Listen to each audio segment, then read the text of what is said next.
Hello everyone, welcome to the first proper video of this channel. I'll be starting off this channel with a tier list, finally giving it the time it deserves because I've not really done much. I'll be doing a tier list on the latest Doctor Who episodes, season 1 or season 14 in my opinion. I won't be doing the Church on Ruby Road as I haven't rewatched that episode yet, but I do remember it being good. So I'll just firstly also I'll just apologize for the mic quality. I need to get a better one. And first I'll just start off with Space Babies. I'm gonna put this at B. I do not think this episode is as bad as some people make it out to be, and I mean I get it, but I just really like it. I think it's a bit of fun, as Doctor Who should be a fun show. It has a really rushed opening, a bit of too much of a low drop, like this doctor being a bit more open is fine, but I think he just sort of lays it out too much, which feels like Russell T Davies just giving us all the necessary exposition, at least for the people who are starting this show as a season 1. I really like the first 20 minutes or something where the Doctor and Ruby are just exploring that spaceship. I think it has a lot of good moments where they're just bantering around, where she watches her reaction to outer space for the first time. It's so great. And the Doctor saying, "For days like this Ruby," I think that's a great scene. After that it just feels a bit of a mess, like where they meet the babies and they're just going around here and there. It's fun, but it does not add or detract. I'm sort of indifferent to that part. I don't really like it that much. I think the boogeyman is pretty fun. I think it's just funny. I don't really have anything to add to that. I like the scene where the Doctor saves the boogeyman. It's very much in character for him. The space part was definitely a choice. Can see many people just totally hating it, but RTD has done this sort of weird stuff before. And the next up is The Devil's Court, which I'm going to place at A tier, and I really like this episode too. I'm not a big fan of musicals, and I still really like this. I thought I wouldn't at all, but it starts off really good with the Doctor and Ruby just exploring the Beatles recording studio, and they're just sort of mortified at just how bad the music is. And then the scene where they both talk to the specific Beatles members, I think that was really good, where everybody's sort of realizing just how dull life has become without music. And then the scene where the Doctor and Ruby go up to that rooftop and she plays the piano, and the Doctor is just sort of, he's just gazing out, probably thinking about his time, the first time here as in 1963. I think that scene was really good. And when Maestro comes out of that piano, I think that was also a good scene, though I don't feel that the Doctor would just run away, but kind of understand her, because this is like a proper godlike character, and this version of the Doctor was born out of something like that.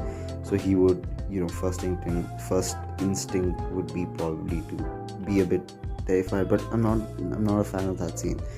But after that, the noise cancellation scene where he uses the sonic, I think that was really good. Even Maestro was impressed at that. And then when they go back to the future, that was also a good scene where the Ruby's just horrified. A lot of Pyramid of Mars vibes, which I like. And it was just cool seeing the Doctor say, you're here just because of me. And I really think it shows the sort of Time Lord aspect of his character. And the music battle at the end, that was pretty alright. The scene where the Doctor says he has experienced everything, that was good. That was a great line, and that's true. But the music battle itself was not too good. The scene where Maestro talks about there being a sort of hidden song in Ruby, I think that's the line. It was pretty cool then, but in terms of the ending, it really doesn't make sense, as in the ending of the season. I'll come around to that. But yeah, that wasn't that good. And then the musical scene at the end, I actually like that. I think it kind of made sense. It happened when the toy maker sort of vanished, like the remnant of his energy or presence or something like that sort of for a few minutes you could just do whatever they wanted with his toys in like the 15 Doctor meet another Tardis. I think with music sort of rushing back in, there would be something like this happening. I think that was good. I don't like the song overall, but I really like that. Not much to add, I think, other than it was a good episode, and if you don't like the musical part, it's fine, it's understandable. And next up is Boom, which I'm gonna place at an S tier. This is a certified Stephen Moffat banger in my opinion. It's got so many of his quirks, so many callbacks to with like the capitalism thing. I don't think that's a callback, but and then the president's wife thing and fish fingers and custard, which I'm happy as an 11th Doctor fan, and I'm glad the Doctor still likes fish fingers and custard. I like the characters in this one. Mundy was a good character. Her friend, the dude, I do not remember his name, but he was also pretty good for the short span of time he was in.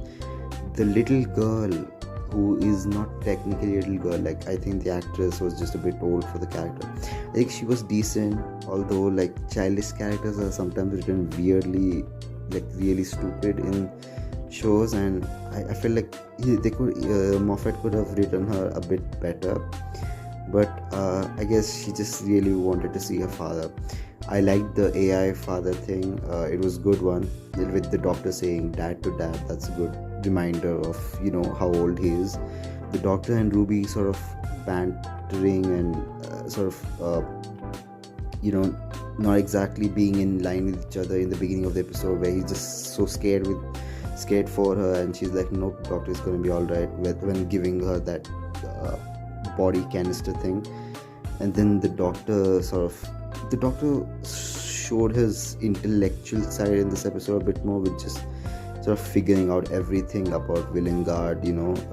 We didn't really see that in the previous episodes, and in this one he just sort of makes an AI do something that's against his program just by sort of pleading with it, which I think is very Doctor-esque.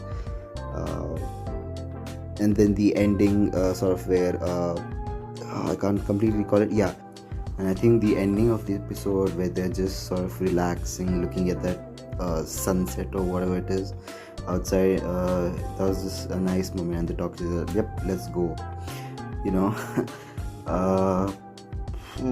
What else is there to add other than I think this is like nearly perfect, other than a few things, mainly just the child actress, the child, not even the actor, the child not being written that well, and some of the classic Stephen Moffat ending being a sort of like everything sort of just magically sort of comes together thing.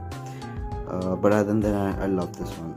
And next up is 73 Yards, which I'm gonna put at A tier. I mean, sometimes I think it's S tier, sometimes I think it's A tier, but that's like the two rankings for me.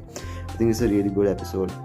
I know like a lot of people don't like it because of the unanswered question, but I think it still works really well for me, even with the unanswered questions thing.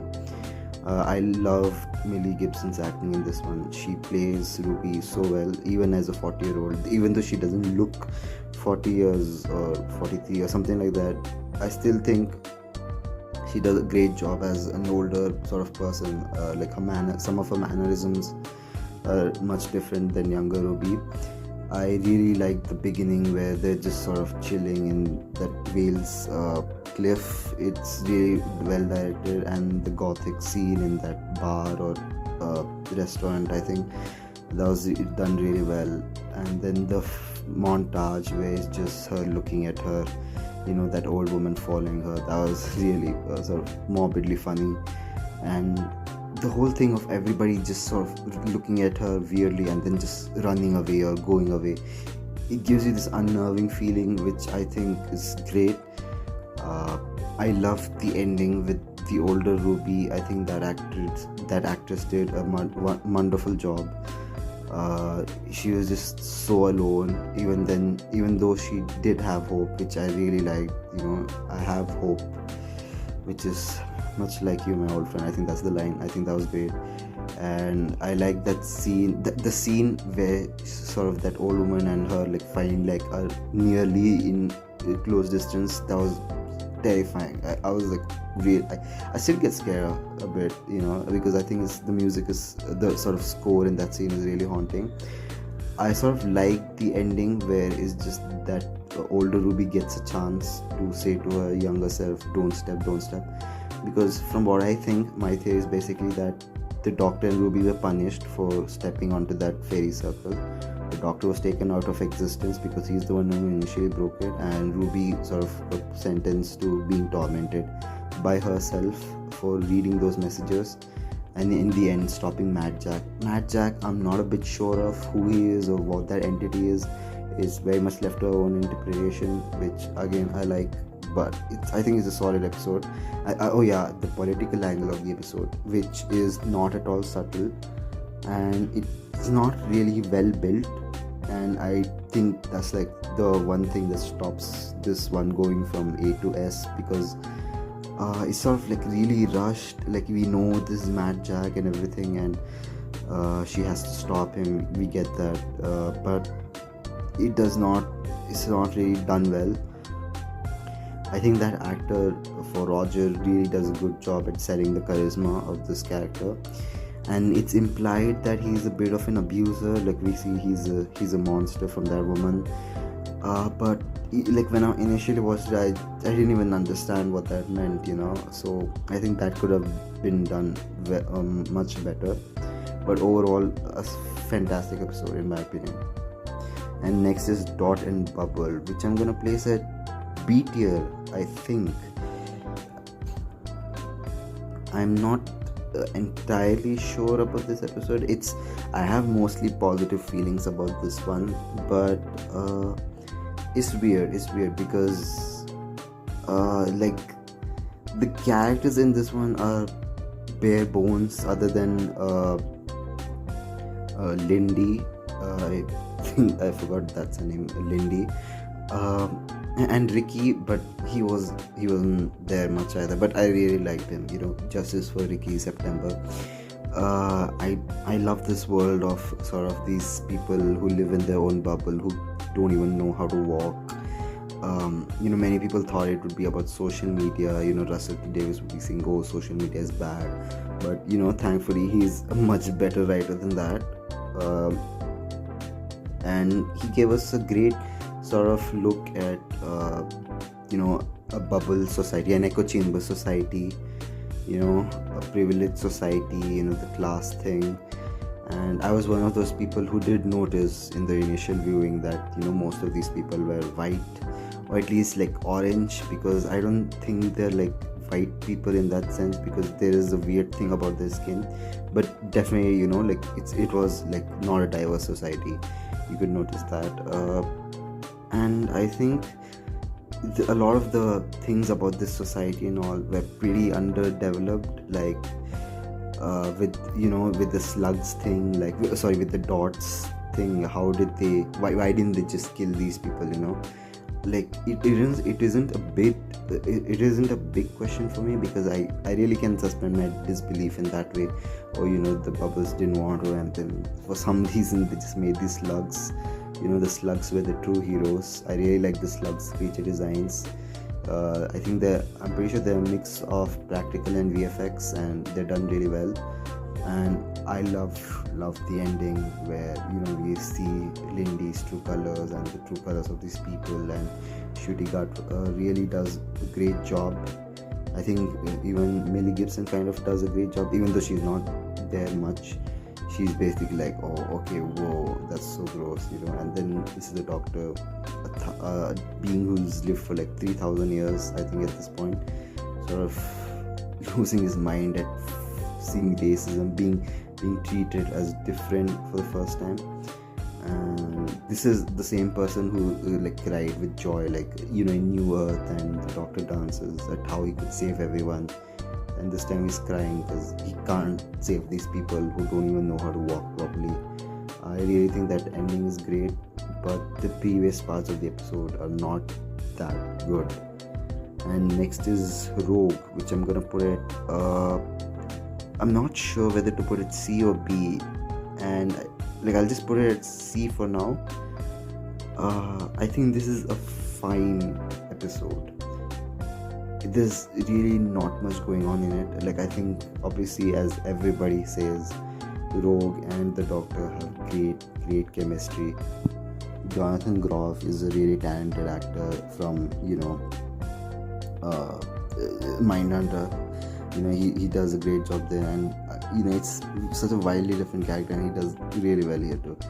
But other than that, I don't like the aliens of this episode. The cosplayer thing is a bit weird, like, to see aliens say cosplaying. Like, I thought that would be something just the Doctor would say, but they themselves say it. And I haven't seen Bridgerton, and I don't mind at all that Ruby keeps bringing up Bridgerton. I think it's just fine. Like, she's a Gen Z sort of person. She would have seen that show. She wanted to probably go to this time period because of that. So I think that's fine. I like the part where the Doctor, he decides to nearly go all family of blood on them and be like, 600 years, that's a good time to suffer. 600, 300, I'm not exactly sure. But the scene where Rogue just sacrifices himself for the Doctor, I'm not, like, if the Doctor knew that, you could do that, you could sort of push someone and take the place, I feel like he would be doing that. Like, I feel like he would be intelligent enough to do that. I feel like the Doctor's intelligence was sort of nerfed in this episode. Like, I'm not one of those people who has an issue with the Doctor and Rogue sort of gidding up. Okay, no, that's weird. Just sort of like pairing up together really fast, because I think that's fine, because Rogue was just mistaken about the Doctor being a shapeshifter. Clearly he was a different type of shapeshifter, and once that's all, once the issues there are resolved, it's they're both fine with working together to find the children. That's not my problem. My problem is sort of the Doctor doesn't really act like the Doctor. He acts more like a sort of, a really youngish sort of person. I feel like it's a bit hard to say, but I don't think that was really done well. The ending where it's just the Doctor sort of leaves Rogue's ship flying, orbiting the moon, I think that was good. And then Ruby confronting the Doctor and saying it's okay, you don't have to keep going away. I think that's good. I feel like that's probably one of my favorite parts of this episode. And not much there to say other than as always, the production design and the cinematography is excellent. I really like that about this season. The whole season really looks great, and the writing itself isn't bad. Like, I think Kate Herron from Loki, and the other person, I'm forgetting their name, but they both did a decent job at sort of writing, period piece for the Doctor, but it's just not that good.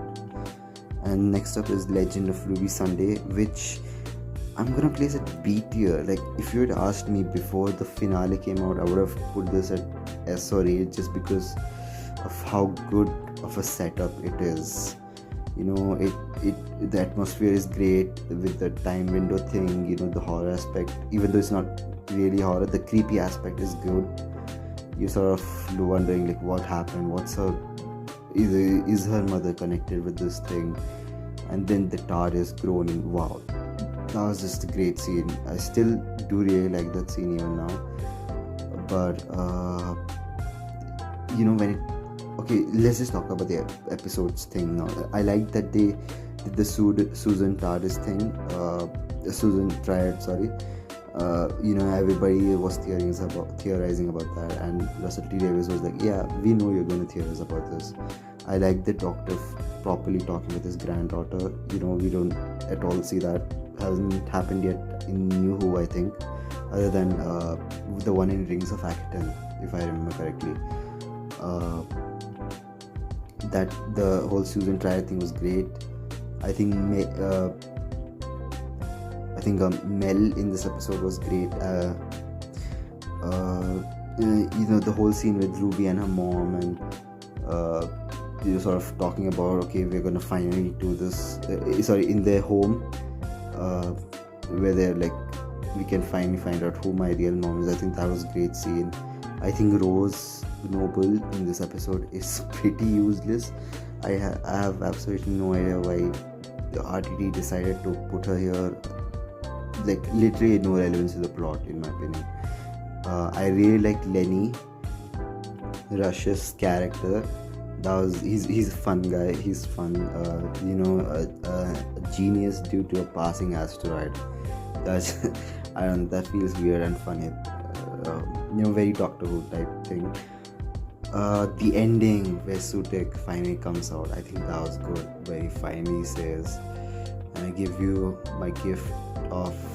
Okay, I don't recall the line, but I think that was good ending with the Doctor. And this time, once again, him being terrified actually makes sense when you remember what happened in the pyramids of Mars. How much he was, how much of a difficult time he had with Sutekh there. Yeah, but when it comes as a setup for the finale, I think it worked really well. It's just when you finally see the finale, it is not good, because I'm gonna put the finale at an E tier. It's just not a good finale. Like, oh man, the setup was there. Like, I keep saying setup, but really Legend of Ruby Sunday worked so well. If the finale was a banger. Like, I kept rewatching the episode, and Empire of Death was a massive disappointment. The first half an hour or 20 minutes of Empire of Death are great. It picks up immediately, and then everybody turns to dust. That it turns to dust. Everybody will be back to normal, but it still hits very Infinity War-esque. And then the Doctor in space, seeing the sun go out, the Earth go out, and he's just realizing, like, I went to these places for fun. I wanted to have fun, and now look at what I've done, sort of being his fault. And then after that, we have that scene with the spoon with that lady. I think that is actually a great scene. I think possibly the best part of that episode. And then after that, it's big down. It falls off. It's a big sort of mess. They go to 2046, and it looks great. Very empty. The locations are great. Sorry, the production design. I don't know why I said location. The production design is great, but it just feels very contrived and just a big mess. I keep saying that, but the way they take down Sutekh is not that good. I like the visual of the Doctor sort of dragging the God of Death as a dog across the time boxes. That's a cool visual. But it just feels like they nerfed Sutekh for no reason, even though his plan very much worked, but he still got nerfed for some reason. And then just solving Ruby's mom's mystery, that is also a big dud. Like, I like that it was a normal person, that it's a normal person. Our expectations lead to making us out of a big thing out of nothing. I think that's a good thing, a good sort of message. But it was done so badly. So many sort of plot points going nowhere, and it just makes you feel. It gives you a weird taste in your mouth. You're like, we watched this for so long, and for 6 weeks before we watched this mystery sort of unfold for so long, it sort of comes as nothing, or at least like as not done in the best possible way, which is basically what I think. And that has to be my ranking for the season. And this wasn't scripted. This was just me rambling on, so forgive me for that. But overall, I really like the season because it was a sort of, what do I say, like a return to form for like more serialized Doctor Who. I mean, Flux was serialized, but a more RTT type of storytelling, which we all sort of missed. Though I don't know if I trust him with the big things after this. Sort of, what happens with Mr. Flood. I am not really gonna be excited for that. I am excited for the Christmas special because that's Stephen Moffat once again coming back, possibly his final episode. He has talked about how the Doctor acts a bit like Capaldi, I think. I'm not sure. That's what I kind of got from that sort of a commentary thing. But I'm excited for that. Let me know what you guys think about this tier list. if I was rambling a bit much, if my points were not proper. Thank you.